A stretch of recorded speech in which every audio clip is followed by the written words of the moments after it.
Great.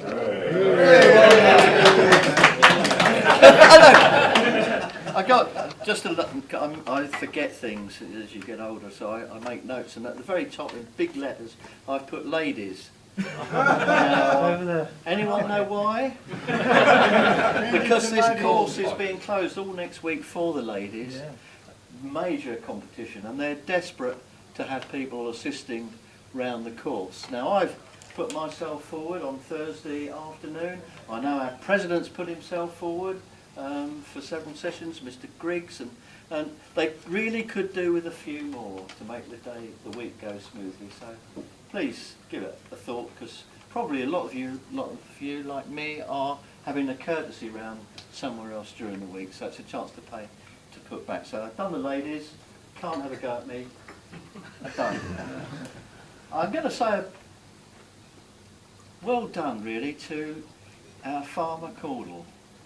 He's been an also-run for so many years. He's the nearly man. He nearly got on the captain's clique up there in 19, but he just lost out. 42 points, was it, David? And you thought that was a winning score, but it wasn't, was it? but well done, David, on winning. Who was it who actually won it? Well, but well done anyway on winning the captain's club. And a senior, so it just shows. Now, how are we doing in club events this year? You might be interested to know the Parts team is through to the quarter-final. We're now into the final stages. And the Beaumont team is also into the quarter-final. So your club is doing extremely well. The difficulty I've had in picking a team, and for those who aren't playing, I'm desperately sorry, but at Parts level we have 5 members here who are all county senior players. We have just an extreme wealth of talent, and out of that I've got to try and get 8 people. So for those who aren't selected, I'm sorry. If you talk to other clubs, the side they put out is the side they've got. They don't have that sort of problem. But really well done to the Parks and the Beaumont. I've obviously watched all games, and they've been an absolute credit to Purdis Golf Club. And not just the way they've played, but also the way they've conducted themselves on the course. It's been played in excellent spirit. And in fact, the losing captain of the Beaumont emailed me last night to say how much he'd enjoyed coming here and the company of the Purdis people. So I thought that's really great. Well done. Now, senior matches, most of you here will take part in those, and we don't actually set out to win those games.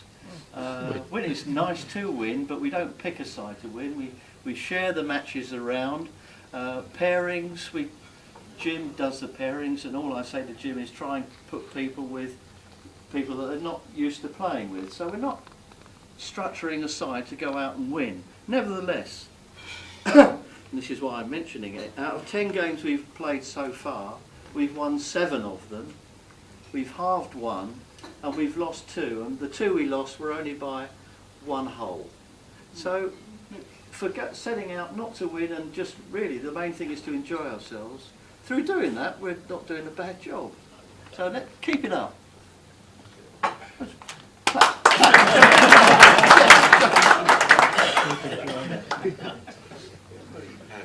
I've got a couple of little bugbearers which I think we've sorted out now, and next year's seniors captain is going to have a bloody well organised group of seniors, because nearly everyone now in a club match wears a club tie, and and I think if you look like a team, you might end up playing like a team. So that's great. Also for Parks and Beaumont, people are wearing a uniform of white shirts, dark trousers, navy top. It looks so much better, and I know it's kettle pot and black, whatever, but I've always been anti that we should all wear the same outfit, and I think we have discussed it at AGMs in the past. But I'm coming round to, when you look at the opposition, they all turn up here in in the same little outfits. There is something to be said for it, and maybe that's something we should revisit again in the future. Also, it is so important to be at a seniors match at least half an hour before the match starts. And the reasons for that are, one, when we're playing at home, I always introduce, I welcome the visitors, and it always seemed very odd to me that we welcome visitors 6 hours down the line after they've arrived. So we welcome them here in the lounge with coffee and introduce each members of our team to their team. And if we're all here half an hour before, we can do that. It also makes the life of Jim, myself, so much easier. If your team's there half an hour before, you're not worrying about, is so-and-so going to turn up? And do we change the pairings? Do we change the order? Do we tell the caterers that we might be short, and if they can possibly change the numbers so that we don't have to pay? So, and I'm glad to say now, for the Beaumont yesterday, people were about 2.5 hours before the game. It was, the message has got through, so well done. Now, are we here, Frank? We can give some prizes away if you like. Right. We'll start with the nearest the pin, which again was donated by Roger Freeman, and it goes to David of Fitz Lombard.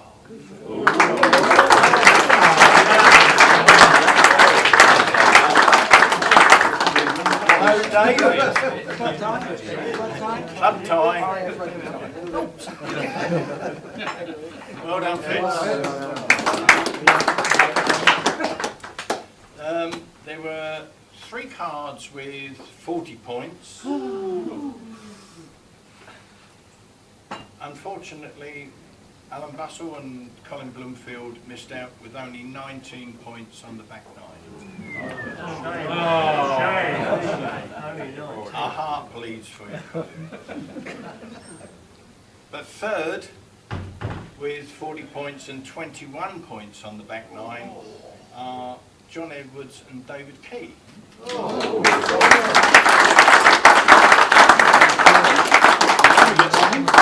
Thank you very much. Can you face the camera? Face the camera and smile. Smile. Have you got that? Yeah. It'll be on YouTube tonight. These are the next ones.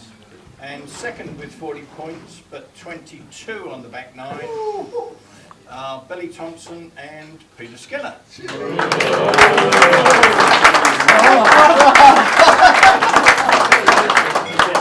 around and face the wall. Was it Peter that did the cards? Billy has a suit carrier. That's a suit carrier, mate. Yeah, I know. You better get your suit in now. Yeah. Have you got that? And The winners? today's winners are, with 41 points, are Tony Watkins and yours truly.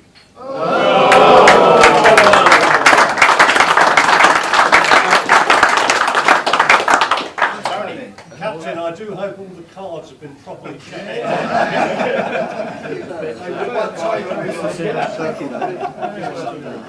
Oh, right. Cheers. Thank you. Leave the shirts there. Cheers. Thank you. They must have come in late. Yeah, I've only won it twice. Okay. Thank you. Right, Take that. Have it for 6 months. and there's 2 shirts there. That concludes the prize giving.